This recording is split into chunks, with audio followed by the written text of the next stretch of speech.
নমস্কার বন্ধুরা, আজকে মেশিনারি ব্যবহারের ফলে কি হচ্ছে, বেকার সমস্যা বাড়ছে। শুধু এআই বাড়াচ্ছে তা না, অটোমেশন বাড়াচ্ছে, দীর্ঘদিন ধরে বাড়াচ্ছে। এটা আজকে বাড়াচ্ছে না, এ প্রায় 80-70 থেকে চলছে। এবং আগে বেশিরভাগ মেশিন বিদেশ থেকে আসতো, এখন কিছু মেশিন হয়তো আমাদের এখানে তৈরি হচ্ছে। টেকনোলজি হতে বিদেশ থেকে, বা হাফ পোর্শন বিদেশ, হাফ পোর্শন আমাদের দেশ, বা ফুললি আমাদের দেশ তৈরি করছে কোনো মেশিন। কি না, যদি আজকে ওই মেশিনের কাজগুলো ম্যান পাওয়ার করতো, মানে লেবার করতো। আমি মাটি কাটাটা উদাহরণটা যেমন আগে দিচ্ছিলাম, এরকম বহু ক্ষেত্রেই আছে। যদি লেবার করতো তাহলে লেবারের হাতে পয়সাটা আসতো, ওই লেবারের পয়সাটা কিন্তু মার্কেটের রোল হতো, একদম লোয়ার বেসিসে রোল হতো। কিন্তু সেই রোলিংটা কমে গেছে। এবার একটা ইকোনমিতে ইম্প্যাক্ট দেখুন, একটা তো বেকার বাড়ছে। দ্বিতীয় কথা হচ্ছে যে যখন মেশিন ব্যবহার হচ্ছে, মেশিন যখন কেনা হচ্ছে, তখন ব্যাংকের থেকে লোন নিয়ে মেশিন কেনা হচ্ছে। ব্যাংক এখানে কোন কোন সেক্টর জড়িয়ে যাচ্ছে দেখুন, একটা হচ্ছে মেশিনারি সেক্টর, মানে যেখানে মেশিনটা তৈরি হচ্ছে সেই সেক্টরটা মজবুত হলো।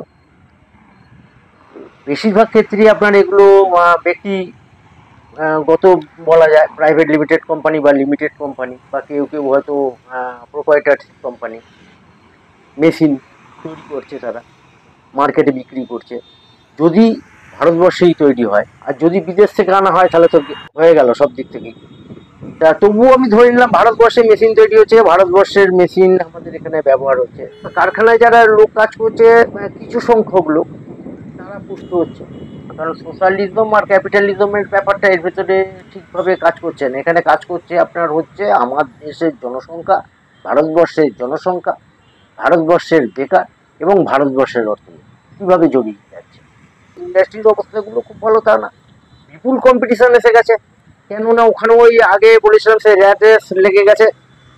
একটা মেশিন বেরোচ্ছে যে হয়তো 6000 প্রোডাকশন করছে, আর একটা উন্নত মেশিন সেই কোম্পানি বার করছে 1.5-2 বছর বাদে, সেই 6000-এর জায়গায় দেখা যাচ্ছে 10,000 প্রোডাকশন করছে।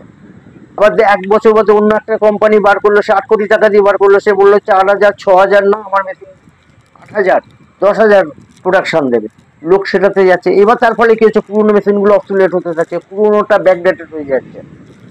এবং একদিকে প্রোডাকশন বেড়ে যাচ্ছে, ওভার সাপ্লাই চলে আসছে মার্কেটে। আবার এইদিকে ম্যান পাওয়ার আপনার ডাউন হতে থাকছে, ম্যান পাওয়ারও বলতে গেলে সারপ্লাস হয়ে যাচ্ছে। দেশের সাথে কম্পিটিশন দিতে গেলে আমাদেরকেও করতে হবে, সেই প্রযুক্তি আনতে হবে, নতুন মেশিনারির ব্যবহার নিতে হবে, সবই করতে হবে। কিন্তু যেহেতু সমবহুল দেশ, সেহেতু এটাকেও মাথায় রাখতে হবে যে আমাদের শ্রমটাকে কিভাবে ইউটিলাইজ করা যায়। ভিডিও যদি ভালো লাগে লাইক সাবস্ক্রাইব করবেন, চ্যানেলের সাথে জুড়ে থাকবেন নতুন এই ধরনের ভিডিওগুলো পাওয়ার জন্য। নমস্কার।